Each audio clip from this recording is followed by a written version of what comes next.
Olá, boa noite. O A Notícia entrevista hoje Pedro Fassoni Arruda, que é cientista político, professor de política da PUC São Paulo, e Rafael Maffei, professor da Faculdade de Direito da Universidade de São Paulo.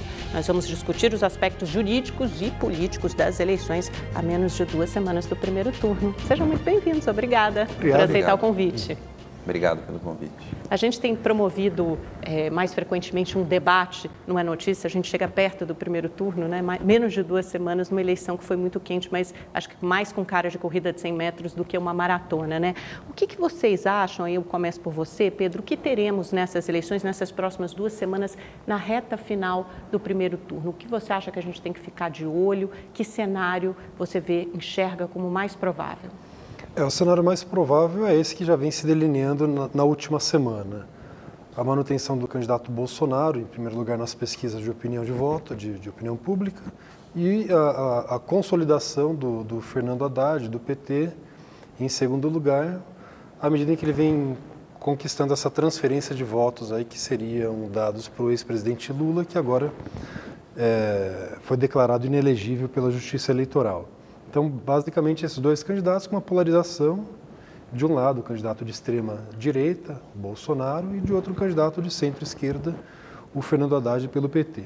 Os demais candidatos, né, como Ciro Gomes, têm alguma chance ainda de se eleger, porque algumas pesquisas de opinião colocam ele em empate técnico com Haddad, mas bem provavelmente, né, Marina Silva e Geraldo Alckmin, com menos de 7% das intenções de voto, já estão praticamente fora do páreo. A gente tem, acho que quase uma pesquisa por dia, né? Porque além dos institutos tradicionais, Ibope, Datafolha, MDA, agora a gente assiste também as pesquisas de bancos de investimento, que são feitas por telefone. Hoje teve uma do BTG, eu estava até comentando com o Rafael antes de começarmos a gravar, que dá 33% para o Bolsonaro, 23% já para o Haddad, quer dizer, ele vem crescendo. Você também enxerga esse cenário como mais provável? É isso que sinaliza para o primeiro turno, para o segundo turno, Rafael? Sim, de fato. Para mim, parece que o mais provável é mesmo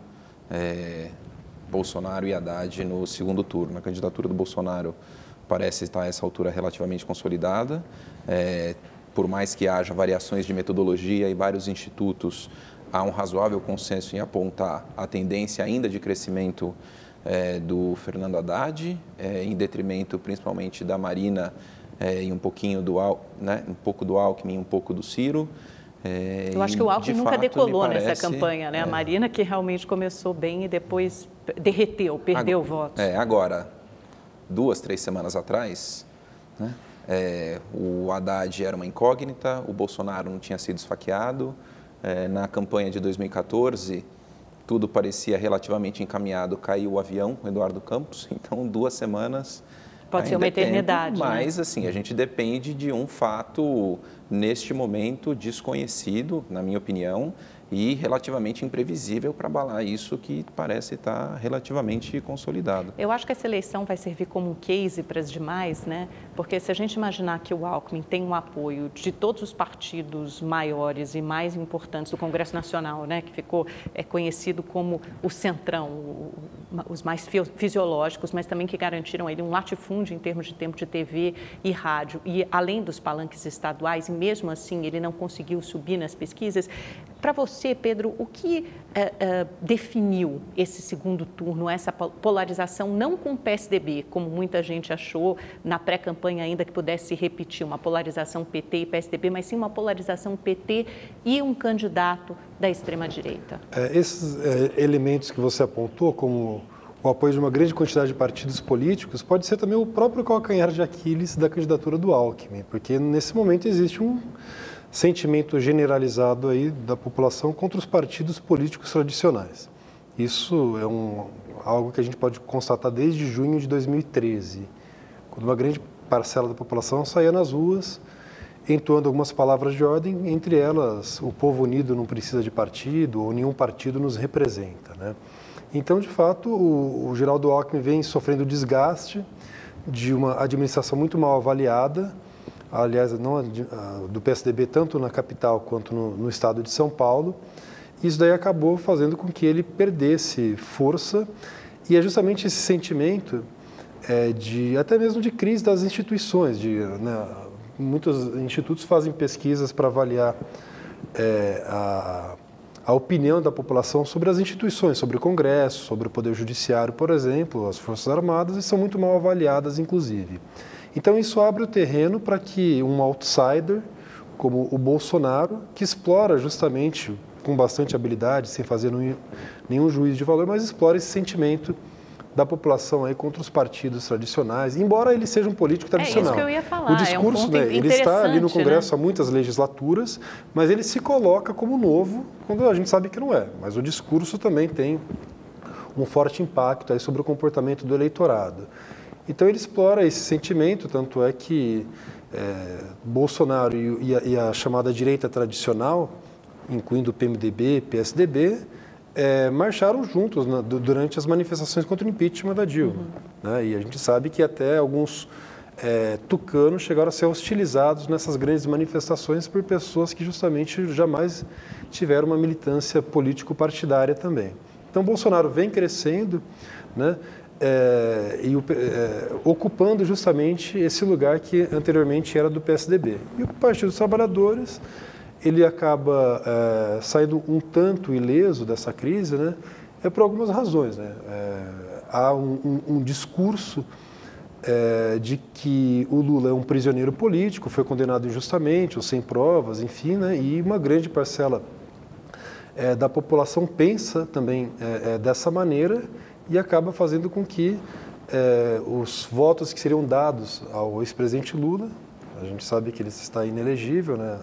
O registro da candidatura dele foi negado pela Justiça Eleitoral e o seu nome, o cabeça de chapa, acabou sendo o próprio Fernando Haddad. Né? Então ele vem ganhando esses votos. Eu acho que o desastre do que foi o governo Temer ajudou muito o PT, então, quer dizer, porque se ao contrário tivesse sido bem sucedido, como o governo acreditava que fosse colher né, os frutos das medidas e reformas econômicas já nessa reta final. Que são impopulares. Que são impopulares, mas que de alguma forma isso fosse ajudar a recuperação econômica, isso acabou não acontecendo. Exatamente. O PT... acho que foi para a oposição, está como partido de oposição no momento certo, depois de um governo muito impopular, considerado desastroso. O governo mais mal avaliado da história republicana no Brasil. Né?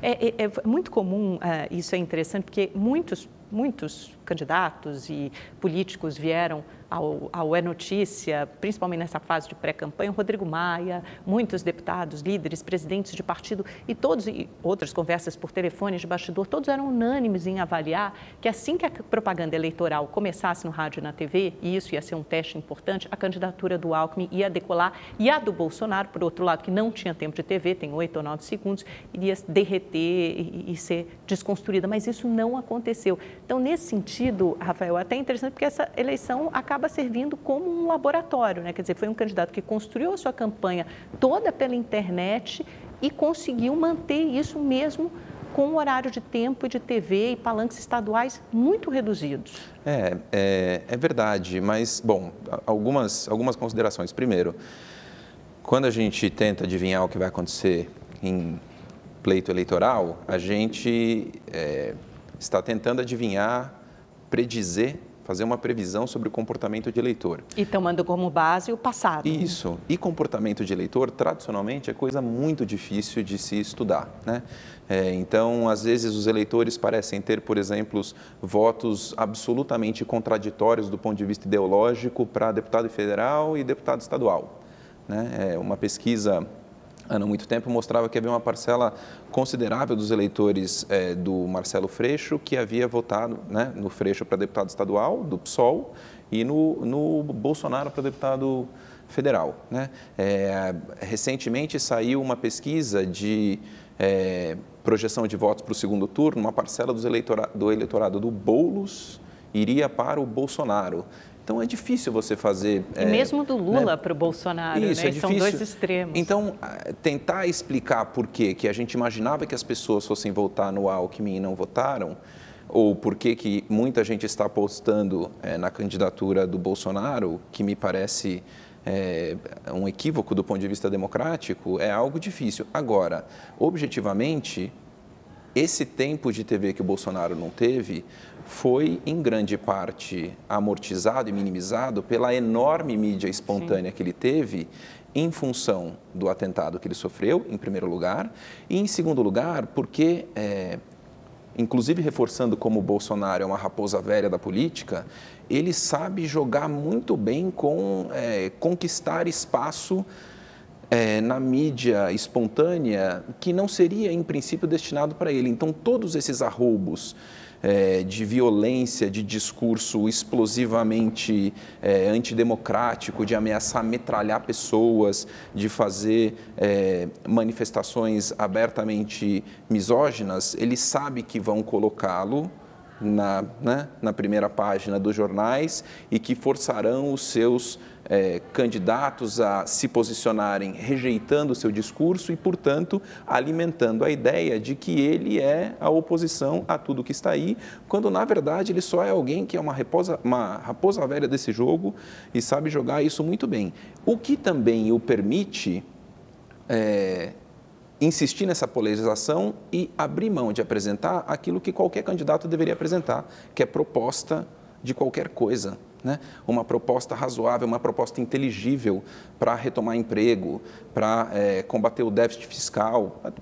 Incrível como isso virou um tema secundário nessa eleição. Né? Costuma virar em muitas eleições, principalmente eleições extremamente polarizadas, mas, de fato, as propostas ficam em segundo plano. Para você, Pedro, qual foi o momento definidor dessa eleição até agora? É difícil falar, né? Porque foram tantos importantes, mas o divisor de águas, o que você acha que fez com que a gente chegasse a esse ponto de uma polarização extrema? Porque a gente assistiu a essa polarização nas outras eleições, mas eu tendo a pensar que isso é um pouco diferente, né? Porque o PT, depois do impeachment e da prisão do Lula, foi obrigado a fazer uma guinada à esquerda, voltou para a oposição, aquele lugar original, antes da Carta ao Povo Brasileiro, então ele teve que voltar para aquele lugar. E o Bolsonaro é a primeira eleição desde a redemocratização com um candidato claramente de extrema-direita, que representa um pensamento de uma parcela conservadora da sociedade brasileira, talvez antes se sentisse representada por um candidato tucano, na falta de um nome que representasse melhor os seus ideais e os seus valores. É difícil encontrar uma explicação unicausal, né, para essa situação. Tem vários fatores que contribuíram para chegar a uma situação como essa. Em primeiro lugar, é importante levar em consideração que o crescimento da extrema-direita não é um fenômeno isolado no Brasil. Isso vem acontecendo em muitos outros países também. Pela primeira vez desde a Segunda Guerra Mundial, que um partido de extrema-direita consegue superar a cláusula de barreira e eleger uma bancada para o parlamento alemão. A extrema-direita vem crescendo com a Frente Nacional na França, com o Tea Party e a eleição do Trump nos Estados Unidos, a Liga Norte na Itália, no leste na europeu, Grécia, então, nem se fala. No leste europeu também. A Polônia, vem crescendo sofreu bastante. Uma repreensão da União Europeia. Uhum. Então, quer dizer, é um processo que eu entendo de crise do capitalismo na medida em que já não consegue mais oferecer uma perspectiva emancipatória. O que a gente vê nesse conjunto de países é uma profunda crise econômica que tem levado ao desmonte, inclusive, do Estado de bem-estar social e aquelas políticas distributivas que visam prover à população aí uma educação pública de qualidade, investimentos em saúde, em outros setores sociais também. Então, mas é o quê? Uma incapacidade da globalização de cumprir as suas promessas de distribuição de renda? Vem crescendo o desemprego e a gente sabe que numa situação como essa, de crise econômica estrutural e não apenas conjuntural, cresce também o discurso de ódio, a xenofobia, o ultranacionalismo, a identificação do imigrante, do estrangeiro como o inimigo a ser combatido. Então, há uma manipulação desse sentimento para alguns partidos de extrema-direita, como a gente já viu, inclusive, no período entre guerras. Não é um fenômeno inteiramente novo, esse crescimento da extrema-direita. Mas né? Um retorno àquilo, né? Porque a gente viu um pós-guerra no sentido de preservar o multilateralismo. O discurso do Bolsonaro representa isso. Né? É um discurso claramente homofóbico, machista, misógino, que identifica determinados grupos estrangeiros, por exemplo, como responsáveis pela situação em que a gente se encontra. Né? Então, isso é um discurso muito perigoso, inclusive, né? Porque poderia pensar numa solução democrática para esses problemas e que a gente vê uma solução autoritária por meio do emprego da força, acreditando que a solução virá pelo alto através de um Messias redentor, que seria o Bolsonaro que se apresenta como a solução para esse tipo de problema. A gente ainda procura o Messias, né? Seja no Lula, na volta ao passado, aquele saudosismo, ou no Bolsonaro ainda é uma proposta messiânica. Então tem essa crise, né, que é do próprio modelo societário, de sociabilidade em que nós vivemos, e tem também alguns fatores internos, como eu mostrei, né, desde as manifestações de junho de 2013, que cresce esse sentimento difuso de descontentamento da população contra tudo que está aí, como algumas pessoas diziam, o fato de que os partidos políticos, os grandes partidos da ordem, estão envolvidos em esquemas de corrupção. A gente sabe que a corrupção vem de longa data no Brasil, de outros governos inclusive, né? E também o fato de que a situação está mais polarizada. Há enfim, uma grande quantidade de pessoas que agora dizem ser o menor constrangimento que, por exemplo, na época da ditadura militar era melhor, quando na verdade não era, e a gente não pode jamais concordar com esse tipo de discurso, né? Então,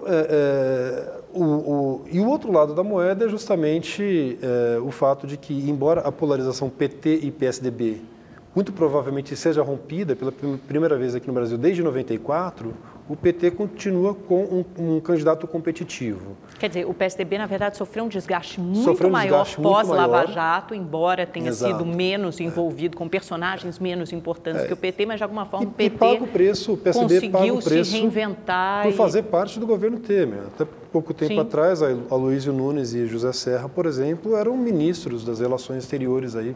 E o Tasso Gereissati disse que esse foi um dos grandes erros, né? E provavelmente numa entrevista muito sincera que ele deu, inclusive, né, alguns consideraram sincericídio, que foi um erro justamente, demais. Mas o fato de que numa democracia a regra básica é essa, né? Aquele partido que está na oposição, que se vence a eleição, aquele que está no governo entrega pacificamente a cadeira e reconhece a lisura do pleito, a legitimidade, o veredito das urnas, né? E não foi o que acabou acontecendo em 2014, né?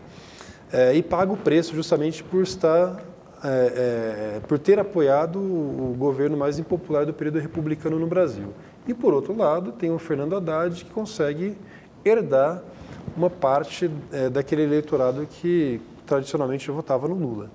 E eu acho que é outro aspecto interessante, né, Rafael, além desse crescimento, de surgimento de um partido, de um candidato abertamente de extrema-direita e conservador, é o papel do judiciário, que é a sua praia nessa eleição, e a gente pode pensar isso desde o início, assim, enfim, sem falar em Lava Jato, mas assim, em janeiro a gente já teve no comecinho do ano a condenação do Lula pelo TRF4, depois a prisão que o tira do jogo num primeiro momento, aí todos os recursos negados por tribunais superiores e finalmente o indeferimento do registro da sua candidatura pelo TSE no comecinho do mês, no finalzinho do mês passado.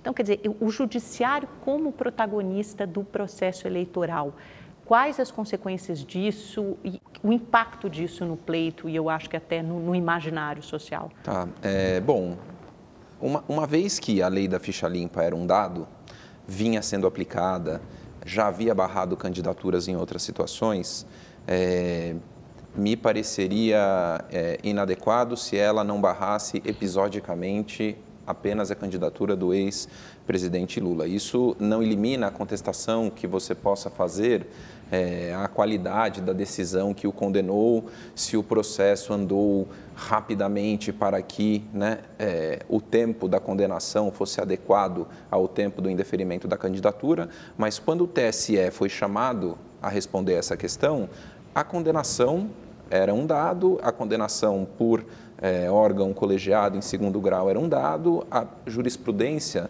de aplicação do indeferimento do registro de candidatura era um dado, e eu não vejo muito como o TSE poderia ter feito de maneira diferente. O que eu acho que isso pode suscitar no imaginário popular, primeira coisa, a gente tem que... porque o líder das pesquisas ficou fora do jogo por uma decisão da justiça, então por uma decisão de uma corte, não do eleitor. Então, e aí traz aquela discussão sobre a lei da ficha limpa. A lei da ficha limpa, a impressão que eu tenho é que quando ela foi concebida para enfrentar uma realidade que não é a realidade de uma campanha de abrangência nacional. Então, ela foi concebida para enfrentar a realidade do sujeito que é o pequeno líder local e que controla por cabresto uma determinada população que, ainda que quisesse ter a liberdade de não votar nele, não conseguiria e, enfim, pelo menos você tiraria algumas das pessoas mais danosas ao processo político por essa via.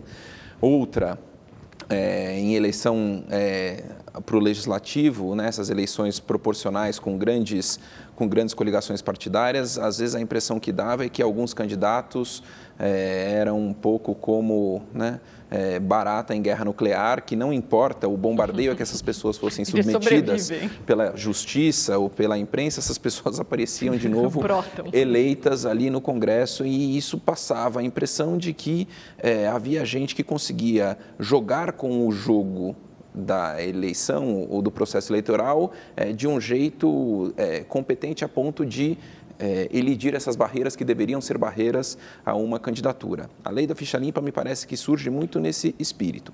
O caso da eleição presidencial é diferente, porque primeiro ela é uma eleição nacional, é muito difícil que você tenha perante mais de 100 milhões de eleitores alguém com tamanho poder utilizando a sua hegemonia ou econômica ou política, ludibriar, enganar o eleitor para ser escolhido desta forma.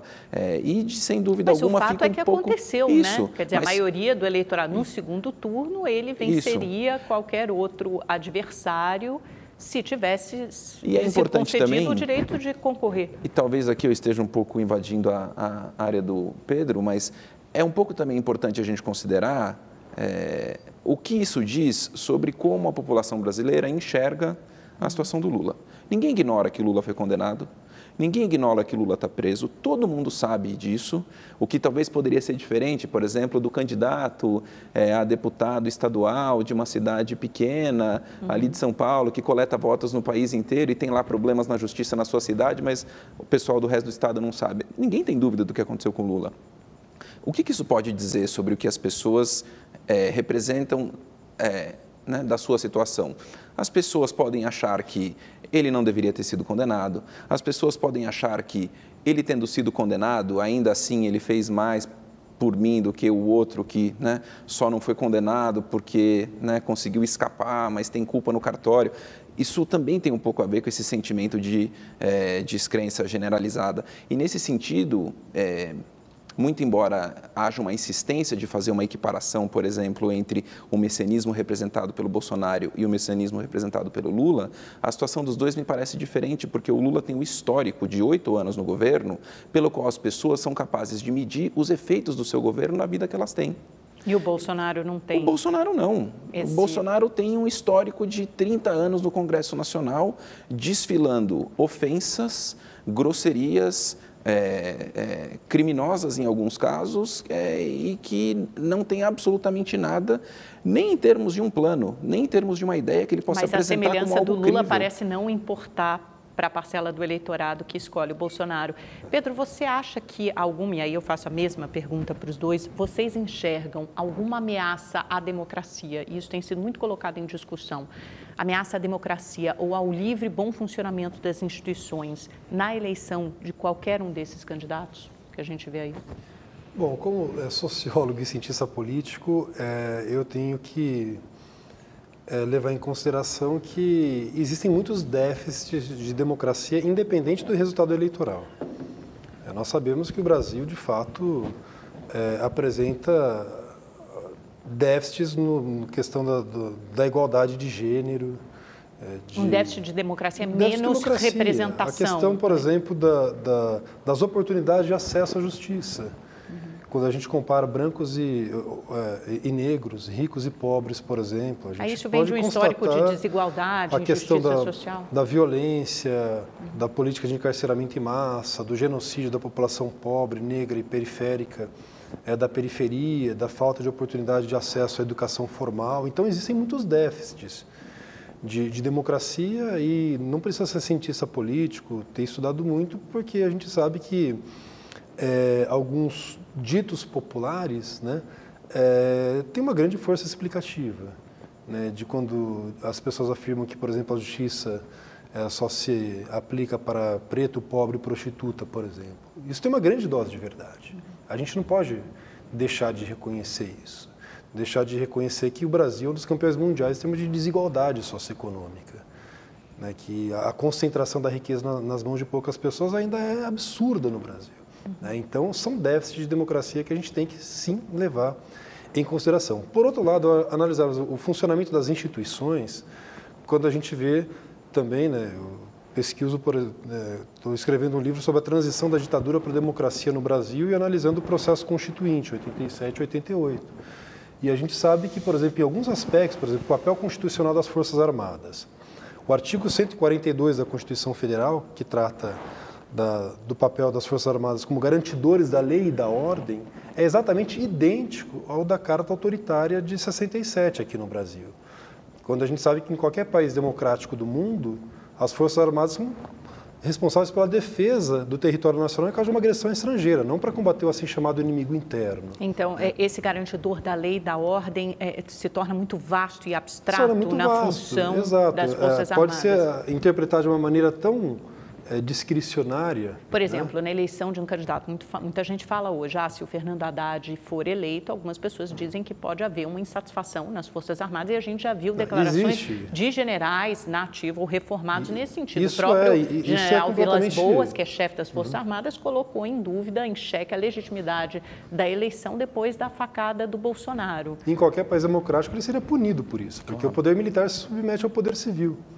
E aqui no Brasil tem um grande descumprimento com relação a isso. Ele seria demitido, acho que foi o Ciro que falou isso, né? Se estivesse no meu governo, se manifestarem a respeito de questões estritamente políticas não é papel das Forças Armadas. Mas isso fica claro pela Constituição Nacional, porque isso tem... E a gente viu em alguns julgamentos, o próprio julgamento do Lula teve uma manifestação prévia na noite anterior, de novo, do general Vilas Boas. Exatamente. O que também o presidente da República é o comandante em chefe das Forças Armadas.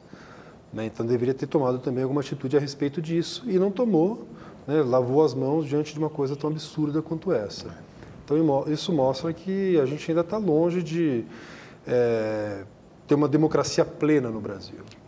Então, tá bom. Então, vamos voltar à pergunta, que eu acho que tem duas partes importantes. Primeiro, se o Haddad ganhar, isso claramente, o candidato das Forças Armadas, não como instituição, mas eu acho que como personagem, e muitas vezes, talvez até como instituição, porque alguém vai extrapolando, né, a sua função ou em declarações.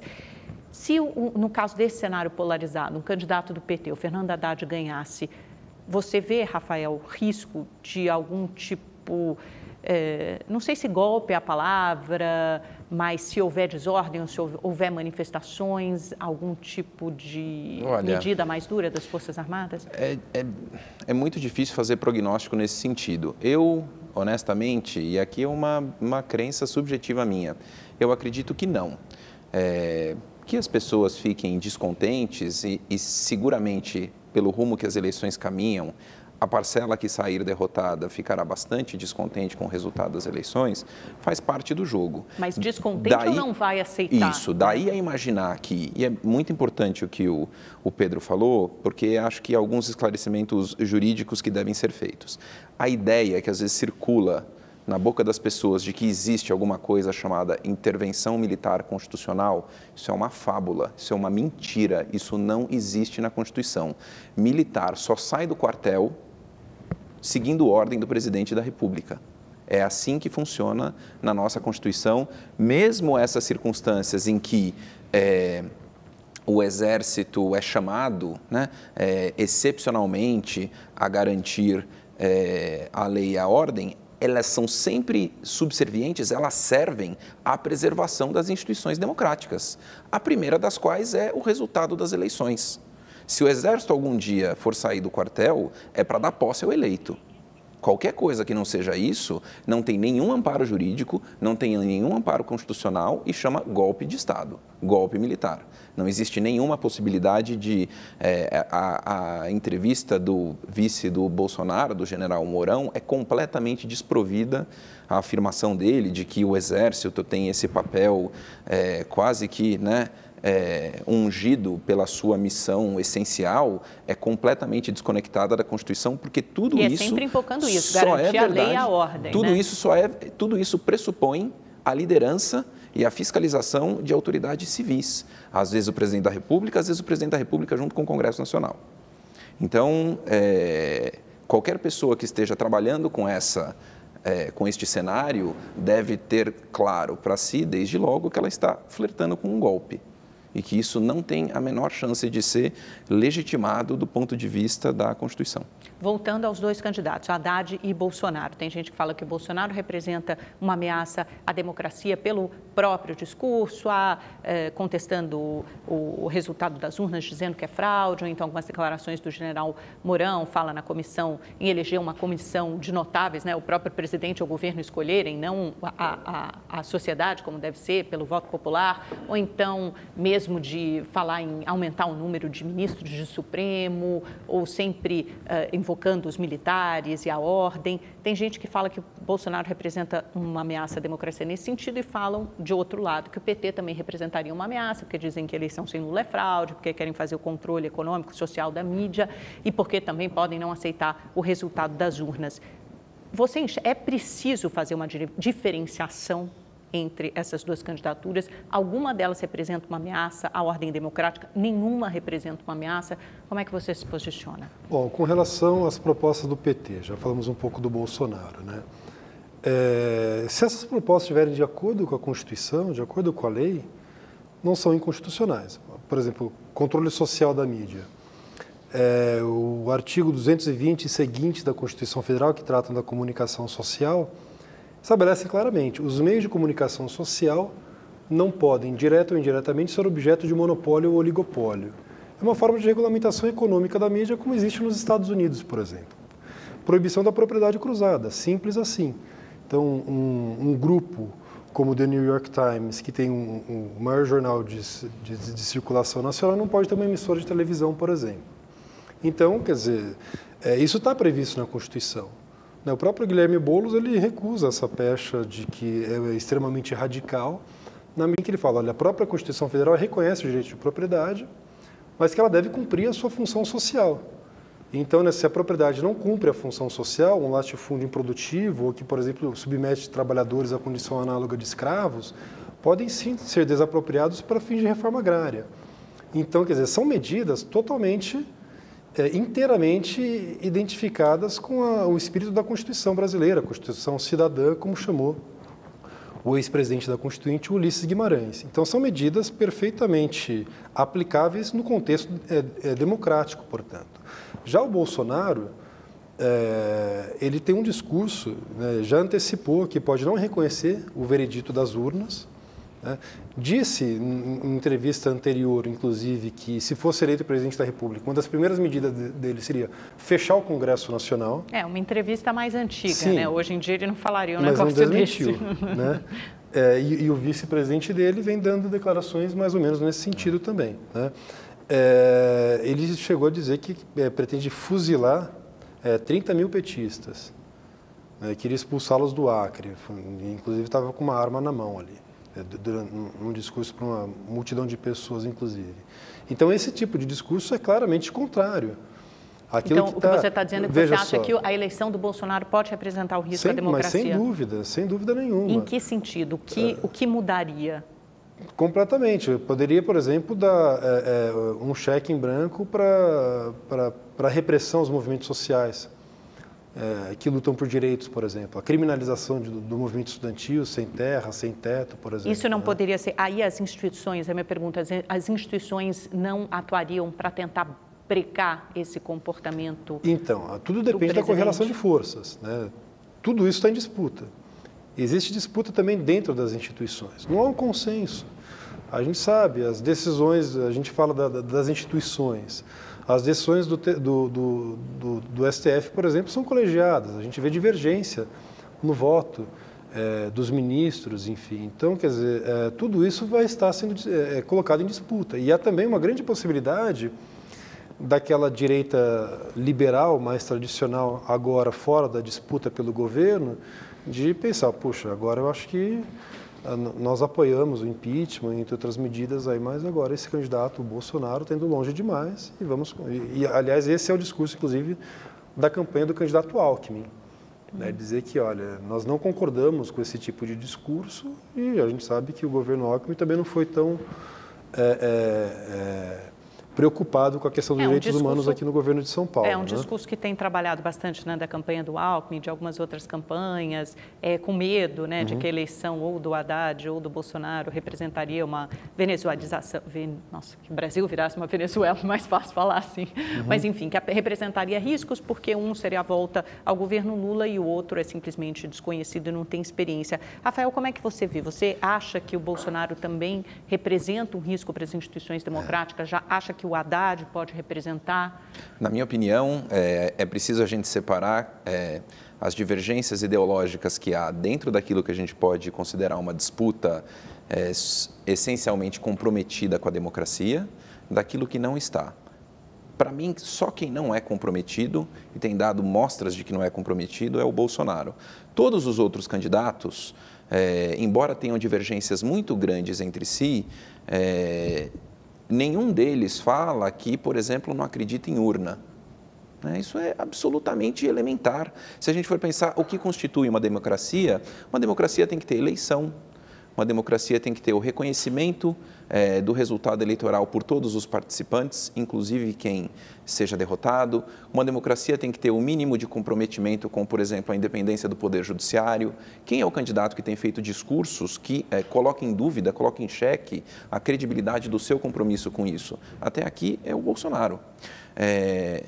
Porque o Bolsonaro diz que, já adiantou que não sei se eu acredito nas urnas, porque as urnas foram feitas pela empresa que fornece urna para a Venezuela, assim, as teorias conspiratórias mais mirabolantes. E a possibilidade, na eventualidade dele ser eleito, de que as instituições conseguissem resistir a isso, na minha opinião, a gente só pode contar com isso e a gente só vai saber quando elas forem efetivamente colocadas a teste. Quando a gente analisa a história, a quantidade de artifícios que outros presidentes descomprometidos com a democracia utilizaram para sabotar as instituições é muito variada, é muito rica. Então, por exemplo, no caso do Brasil, quando acharam que o Supremo Tribunal Federal estava atrapalhando com os desígnios da ditadura, o que eles fizeram? Falaram, o Supremo está com muito trabalho, vamos colocar uma nova turma de ministros aí para ajudar vocês a dar conta do trabalho. Foram lá e colocaram 5 ministros indicados pelo Castelo Branco, todos de uma vez. No caso do Chile, quando Pinochet quis intervir na Suprema Corte chilena, ele aprovou uma lei que ficou conhecida no Chile como Lei do Caramelo, como se fosse Lei do Pirulito, porque ela pagava uma grande indenização, uma indenização irrecusável, uma compensação financeira irrecusável para os ministros da Suprema Corte que quisessem se aposentar antes, criando, então, uma grande quantidade de vagas no tribunal. Agora... Isso de uma certa forma, jogar aprovando leis e aprovando medidas, mas com o objetivo primordial de interferir no funcionamento de instituições que deveriam servir como contrapesos aos eventuais excessos. Como é que a gente pode contar que alguém que não acredita sequer em urna terá este compromisso com a institucionalidade do Supremo Tribunal Federal quando o tribunal eventualmente começar a contrariar as suas ordens? No caso do PT, agora, fazendo o papel de advogado do diabo, a gente não pode invocar o mesmo raciocínio, o mesmo princípio quando a gente pensar, eles, lógico, respeitaram a decisão do judiciário no caso da prisão do ex-presidente Lula, mas recorreram até a organismos internacionais como a OEA, para contestar as decisões que eram tomadas no Brasil, simplesmente dizendo que elas eram injustas, embora tribunais, um após o outro, referendassem a mesma decisão, de condenação do Lula e de mantê-lo preso. A gente não poderia falar a mesma coisa sobre o PT? Eu acho ótimo exemplo, inclusive, para mostrar o quanto isso é o absoluto oposto, porque você utilizar as instituições da democracia para expressar o seu descontentamento não desautoriza a democracia, isso reforça a democracia. Mas eles dizem que eleição sem Lula é fraude, embora participem do pleito, que parece ser uma contradição inerente. Isso, tem coisa que eleição sem Lula é fraude, levar esse slogan às últimas consequências significaria eu não participo da eleição. Quando você tem um candidato ficou só no discurso político, você acha que sim? Isso, claro, isso é mais como um poder de mobilização. O Lula tem 40% das intenções de voto. Como é que você vai disposição? O Meirelles não desperdiça isso? Aparece do lado do Lula toda hora. Não é que você vai levar ninguém para a rua para contestar a eleição. A Marina não desperdiça isso, todo mundo. Todos num debate que é o capital candidatos dizendo que foram ministros do Lula, presidente do Banco Central. Então, vocês estão dizendo é que isso é legítimo como parte do discurso político e que não tem nenhuma consequência é tão legítimo, mais grave, mais que, séria. por exemplo, o Fernando Haddad, quando perguntado se for eleito presidente, consideraria um indulto, disse que não. Isso. E disse que... Olha, não sei se seja... Bom, até aí os políticos dizem muitas coisas durante a eleição. O argumento é interessante, porque o Lula disse, eu não quero indulto, eu quero provar a minha inocência. Então, ele vai lutar dentro das instituições democráticas para tentar provar que é inocente. Ele foi condenado apenas em segunda instância, ainda existem 4 instâncias. Ele ainda tem recurso, né? O STJ, o STF. Vamos fazer um intervalo rapidinho, que a gente já está super estourado nesse primeiro bloco. Aí eu volto com essa questão do indulto, até porque tem uma entrevista do Toffoli hoje na Folha de São Paulo. Acho que é importante a gente tocar nesse assunto também. A gente vai e volta rapidinho, não sai daí. Estamos apresentando É Notícia. E às 9h45 da manhã tem Você na TV. É Notícia. Oferecimento. Sidney Oliveira, a maior linha de suplementos, vitaminas e minerais do Brasil. Ultra Farma, a maior farmácia online do Brasil. Olá. Oi. Deseja mais alguma coisa ou posso fechar? Não, só isso, pode fechar. A senhora vai passar no débito ou no crédito? Jesus, passe vergonha. Não passe vergonha. Chegou o Pague Pronto, uma forma simples e segura de fazer compras em lojas, restaurantes ou pela internet sem faturas no fim do mês. E você ainda conta com um app para gerenciar contas, pagar despesas e muito mais. Entre no site e peça o seu. Pague Pronto, você pronto pra tudo. Você se emociona sempre que você canta? Ah, sempre. Paula Matos! E ainda, ele, que é um dos grandes nomes do humor e que consegue arrancar a risada de todo mundo. A gente meio que se garante, né, Luciana? A gente tem o rosto bonito? Não. É rico? Que nem o Diogo? Rico? Não. Não é legal? Vitor Sarro. Sarro é o nome mesmo? É meu nome. É a mesma coisa que um pedreiro chamar Wesley Tijolo, né? Amanhã, 11 da noite, Luciana by Night. Eu tenho uma proposta para você ganhar até um salário mínimo por semana. Venha trabalhar comigo, revendendo os produtos do catálogo Sidney Oliveira. A maior comissão do mercado, produtos com muita qualidade e fáceis de vender. Faça seu cadastro e comece a ganhar dinheiro já. Vai por mim, você consegue! Seja um revendedor Sidney Oliveira. A oportunidade de mudar sua vida. Não foi nem um dia pra mim. Boa noite. O senhor vai passar com crédito, por favor. Meu Deus. E o senhor? Só um minuto. 10, 2... eu vou passar vergonha. Não passe vergonha. Chegou o Pague Pronto, uma forma simples e segura de fazer compras em lojas, restaurantes ou pela internet sem faturas no fim do mês. E você ainda conta com um app para gerenciar contas, pagar despesas e muito mais. Entre no site e peça o seu. Pague Pronto, você pronto pra tudo. Se fazer alguém sorrir já é muito bom, imagine levar alegria para todo o Brasil. Ultra Farma faz isso todo dia, de um jeito diferente. Ela deixa milhões de brasileiros felizes, porque vende seus medicamentos mais baratos. Acesse ultrafarma.com.br e seu pedido chega rapidinho. Ideia, 5 minutos. Ultra Farma, porque comprar remédio barato é alegria.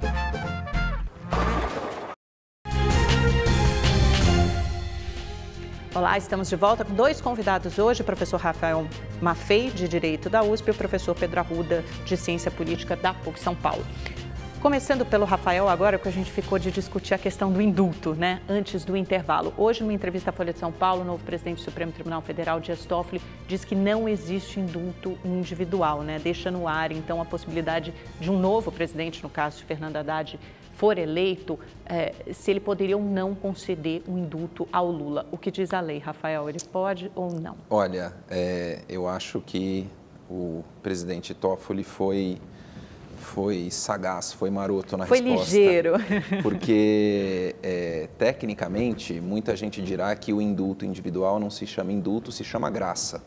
Então, quando alguém te pergunta se existe indulto individual, se você não quer enfrentar a questão subjetiva, né, de o que eu vou fazer em face desse indulto, o que no caso dele é inclusive prudente, porque na remota possibilidade de que isso viesse a existir, seguramente o Supremo teria que se manifestar a respeito, porque alguém o provocaria, eu posso dizer, olha, não, indulto individual não existe, porque o indulto é essencialmente coletivo, né?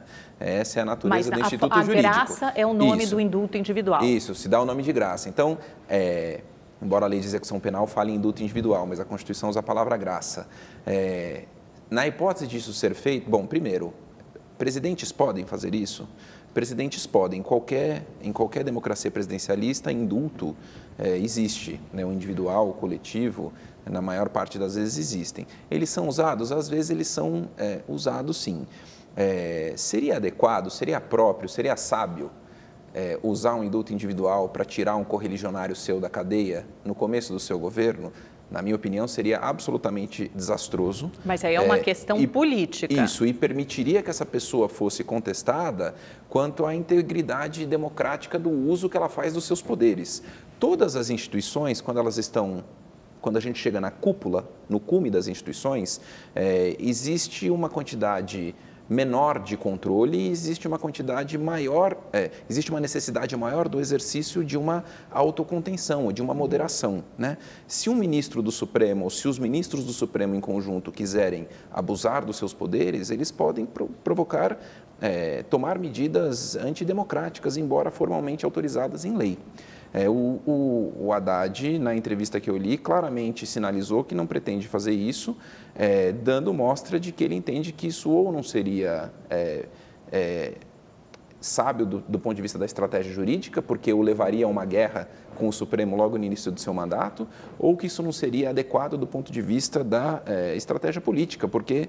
O Supremo poderia até rever essa decisão do Haddad, possivelmente? Olha, tendo em vista o que o Supremo fez na decisão do Temer, sim, eu não imagino que o Supremo diria, olha, eu não tenho poder de interferir nessa esfera de discricionariedade do presidente. E aí tem essa outra parte, né? Poderia provocar a oposição e colocar uma grande quantidade de pessoas na rua, claro, se manifestando contra isso. Seria a pressão popular seria muito grande. Arriscado e politicamente desastroso. Esse Mas tipo aí de tem medida a outra impopular, parte do indulto do Barroso, isso, né? Também.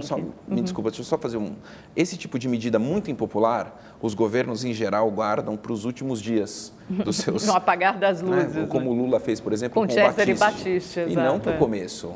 Ninguém faria isso no começo. Bom, se bem que daria sequência a um discurso que o PT sempre usa de que é uma condenação injusta. Isso, mas a gente também precisa avaliar quais são as alternativas em jogo, no caso, para o Lula. Né? Então, vamos imaginar que eu, Lula, queira sair da prisão o quanto antes, o que eu acho uma assunção razoável de se fazer, porque eu, se tivesse preso, eu também gostaria de sair da prisão um quanto antes. O Supremo já acenou, isso já está inclusive precificado assim, na opinião pública, que em março deve pautar o julgamento que levará à rediscussão quanto à obrigatoriedade da prisão após a condenação em segundo grau. Seria mais fácil sair por aí, né? Pela tangente do que um indulto aberto. Isso, pensando agora do ponto de vista da estratégia de um eventual presidente eleito, isso tira o ônus, tira a bomba do seu colo e joga o peso da decisão por uma instituição que não responde à opinião pública, pelo menos em tese não responde, né? Se bem que na prática isso tem sido diferente. Mas eles têm tomado decisões impopulares. Tem tomado algumas decisões procurando aplausos, mas tem tomado decisões impopulares. Veja o que a segunda turma faz no caso da Lava Jato. Poucos, né? Acho que a minoria dos ministros tem tomado decisões impopulares. A segunda turma tem um desfile de 3 de 5, né? Que agora já mudou porque o Toffoli está na presidência. Mas, enfim, tem tomado. Tem gente ali que tem tomado. Combate. E essa especificamente da prisão em segunda instância, pelo menos do que a gente viu do último julgamento, a não ser que alguém mude de opinião, já está meio identificada assim, os votos que serão dados para cada uma das posições, embora isso sempre possa mudar. Já que nos resta pouco tempo de entrevista, vamos fazer uma outra provocação, que é pensar no pós-eleição, né, em 2019. Quem quer que seja o eleito, o vencedor, se a gente trabalhando novamente com esse cenário que hoje se apresenta como mais provável, lembrando que a gente está gravando essa entrevista à tarde, então ainda tem uma pesquisa Ibope para sair, acho que hoje à noite, né, se não me engano, então, enfim, a gente não sabe o resultado, mas tendo em vista os números e o cenário mais provável de Haddad e Bolsonaro, seja quem for eleito, terá dificuldade de governar, Pedro, aí pensando que o Bolsonaro vem de um partido pequeno, o PSL, obviamente, talvez tenha dificuldade em formar maioria no Congresso, e o PT vem de pelo menos 2 ou 3 anos de severas perdas e cortes e foi queimando pontes até com outros partidos que foram seus aliados nos governos Lula e Dilma. O cenário pode ser difícil para ambos. O Bolsonaro lembra bastante o Collor, em 89, quando foi eleito também por uma coligação de partidos nanicos, inclusive filiado a um partido recém-fundado, que era o PRN, teve muita dificuldade para construir uma base de sustentação parlamentar no Congresso. Mudou a correlação de forças no Congresso Nacional na eleição de 2010 para 2014, ou seja, do primeiro para o segundo mandato da Dilma Rousseff, o que também ajuda a explicar a sua queda. Durante o seu primeiro mandato, ela ainda tinha maioria no Congresso e depois houve uma mudança, né? Tem o DIAP, que é o Departamento Intersindical de Assessoria Parlamentar, e que fez um estudo, uma radiografia sobre esse Congresso, eleito em outubro de 2014. E aponta que é o Congresso mais conservador no Brasil nos últimos 50 anos. E a tendência é que nessa eleição agora, em outubro de 2018, ele se torne ainda mais, o que pode dificultar um eventual governo do Fernando Haddad. Para falar, dando nome aos bois, aí, a bancada BBB tende a aumentar por conta das novas regras eleitorais. Que é boi, bala, boi e Bíblia. Boi, bala e Bíblia. Né? Latifúndio, bancada da segurança pública e alguns grupos fundamentalistas ali, religiosos. Nem todos, né? Mas alguns são sim fundamentalistas, né? Que até se colocam assim radicalmente contra algumas questões, por exemplo, o aborto em qualquer hipótese, inclusive aquelas previstas na lei, por exemplo, né? Ou a defesa da chamada família tradicional. Isso é um retrato de uma sociedade, só um pequeno parênteses, uma sociedade mais conservadora. Sim, sim. E quando o Eduardo Cunha estava na presidência da Câmara, foi aprovada uma mini-reforma eleitoral, reduzindo o tempo de campanha no horário na televisão, de 90 para 45 dias. Essa é uma campanha de tiro curto, né, como a gente costuma falar, e também a questão do financiamento empresarial de campanha. Então, hoje, muitas pessoas acabam bancando a sua própria candidatura com recursos próprios. Então, isso dificulta a renovação no Congresso Nacional, a redução do tempo de campanha facilita principalmente aqueles que já têm um cargo eletivo, que estão com mais frequência ocupando ali espaço na televisão, diante dos holofotes da mídia, e dificulta justamente a apresentação de figuras novas aí na política, por assim dizer. Então, o prognóstico, nesse estudo aí do DIAP, é de que a taxa de renovação agora para o Congresso Nacional seja bastante baixa, inferior, inclusive, ao dos anos anteriores. O que é um divórcio da opinião pública, né? Porque a opinião pública quer justamente a renovação e também as regras eleitorais o Congresso ele é muito pouco representativo do conjunto da população brasileira. As mulheres, que representam cerca de 52% da população, são 10% no Congresso. Negros e pardos, de acordo com o último censo do IBGE, são a maioria, também representam uma pequena parcela do Congresso Nacional. Então, tem alguns grupos subrepresentados e outros sobre-representados. De qualquer maneira, né, como eu falei, na eleição de um quanto outro candidato, com um Congresso difícil, tão pulverizado, a gente pensa que numa Câmara de Deputados com 513 cadeiras, o partido que possui a maior bancada tem cerca de 60 e poucas, não passa de 70, ou seja, tem que fazer um esforço 15, enorme ainda para a composição. É o day after, e aí, pode ser difícil. Desde a redemocratização, nenhum governo conseguiu fugir daquela regra do loteamento dos cargos para conquistar apoio parlamentar. Nosso presidencialismo de coalizão. Bom, a gente tem 2 minutinhos, queria um minutinho para cada, assim, só para considerações finais, temas que vocês acham importantes, ou, não sei, até um desejo, quem sabe, mais otimista para o país. Rafael, como é que você enxerga o atual momento e o que você espera para o futuro? Olha, acho que as duas semanas que vêm, que as 2 próximas semanas são absolutamente decisivas, não só, evidentemente, para o primeiro turno, mas para o que vai acontecer no segundo, porque desde logo os candidatos que estão despontando, o Bolsonaro e o Haddad, já assumiram um pouco a persona de candidatos de segundo turno e estão agora tentando trabalhar justamente na modulação de seu discurso para lá na frente conseguir construir consensos um pouco maiores que atraiam esse eleitorado de centro para suas candidaturas, visando justamente a eventualmente conseguir construir um apoio parlamentar lá para o futuro, né? Então, talvez tenham que sair desse extremo e caminhar um pouco mais em direção ao centro, tanto um como o outro. Eu aposto que essa é a tendência, vai ser a tendência da campanha no segundo turno. Quando, eventualmente, o governo estiver definido, né, o vencedor estiver definido, eu sempre acho que os partidos maiores têm melhores chances de conseguir organizar bases coesas no Congresso do que partidos menores. Então, o cenário de catástrofe e de caos me parece mais plausível com partidos pequenos tentando trazer partidos grandes para orbitarem em torno de si, porque o mais provável é que esses partidos sejam simplesmente capturados, né, pelos maiores. Então, enfim, de fato, muita coisa nos aguarda. Pedro, suas últimas considerações aqui para essa entrevista. Eu acho que o processo não se esgota nas eleições. A política não se faz apenas a cada 4 anos, mas também nas ruas, nas escolas, universidades, sindicatos, nas fábricas, enfim, né? Então, eu acho que é importante, sim, discutir o processo eleitoral, mas também entender que é necessário continuar também lutando todos os outros dias do ano. Muito provavelmente isso daí vai ser a questão fundamental dos próximos 4 anos, mas a gente sabe também que a luta, seja daquelas pessoas que não se sentem representadas, né, falamos aqui de movimentos sociais, do movimento feminista, do movimento negro, ambientalista, LGBT, tantos outros ali que estão todos os dias nas ruas ali colocando as suas bandeiras e lutando por um país mais justo e mais democrático. Então, eu acho que os nossos sonhos não cabem apenas nas urnas. Isso é verdade. Eu acho que o primeiro passo também que vai ser importante é observar quem quer que seja o vencedor, quem quer que seja o eleito, de reconhecer o resultado, né? O perdedor precisa reconhecer, precisa aceitar o resultado, não contestá-lo indefinidamente e, claro, fazer oposição no espaço democrático que existe justamente para isso, né?